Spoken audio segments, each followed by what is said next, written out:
Hello friends, केम छो? मजामां? सेज वरना जय जिनेन्द्र।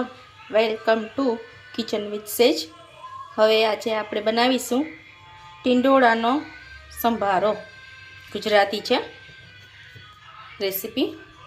टींडोळानो संभारो केवी रीते बनावो ए तमने हूँ जणावुं छुं क्विकली। एना माटे मैं टींडोळा लीधा छे। अंदाजे टींडोळा लीधेला छे। 2 થી 3 व्यक्ति खाई शकशे। टींडोळाने मैं बहु माटीवाळा आवे छे एटले थोड़ी वार पहला आवी रीते गोળ कट करवा। थोड़ा आवी रीते थोड़ी जाडी राखवी, बहु पतला ना करी नाखवा जेथी करीने गळीने चूरो न थई जाय। एनी अंदर मैं લીલા મોળા મરચાં નાખેલા છે। 1 મરચું નાખેલું છે। આવી રીતે કટ કરીને પાણીમાં થોડી વાર પલાળી રાખવા। પછી 1 ચમચી સોલ્ટ, 1 ચમચી હળદર લીધેલી છે। હવે આગળ શું કરવું, કેવી રીતે વઘારવું એ તમને શીખવું છું। પછી 1 ચમચી તેલ મૂકીને તેલનું પ્રપોર્શન ઓછું રાખવું સંભારામાં, જેથી કરીને બહુ તેલવાળું લાગે નહીં ટેસ્ટમાં। 1 ચમચીની અંદર રાઈ નાખેલી છે। ધીમે તાપ રાખવો। બિગનર્સને જણાવી દઉં કે હંમેશા ધીમે તાપે જ કાંઈ પણ પાણીવાળી વસ્તુ વઘારવી, જેથી કરીને તેલ આપણી ઉપર ઉડીને ના આવે। હવે આપણી રાઈ તતળી ગઈ છે।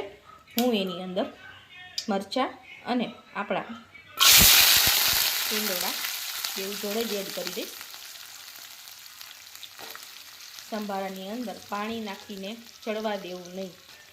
ધીમે તાપે ઢાંકીને એક ડીશ કે થાળી કોઈ પણ વસ્તુ ઢાંકીને એને ચડવા દેવું। આવી રીતે હું બધા ટીંડોળા એડ કરી દઈશ એની અંદર। પછી એની અંદર આપણે 1 ચમચી સોલ્ટ અંદાજિત લીધેલું છે અને હળદર લીધેલી છે, બેઉ એડ કરી દઈશું એની અંદર। અત્યારે જ એડ કરી દેવાની છે, પછીથી એડ કરવાની રાહ જોવાની જરૂર નથી એની અંદર। હવે તાપ ધીમો રાખેલો છે। મીડિયમ તાપે પછી એને હલાવી લીધા પછી આવી રીતે હલાવું છું। હલાવી લીધા પછી મીડિયમ તાપે કોઈ પણ વાસણ મૂકીને, થાળી, ડીશ કોઈ પણ વાસણ મૂકીને ચડવા દેવું। જુઓ આ રીતે થશે। હવે એને મીડિયમ તાપે એક ડીશ ઢાંકીને ચડવા દઉં છું। સો ફ્રેન્ડ્સ, આને ચડતા 10 થી 15 મિનિટ થશે બરાબર રીતે। હવે આપણો સંભારો ચડી ગયો છે, હું તમને બતાવું છું। જુઓ ગળી ગયો છે એકદમ।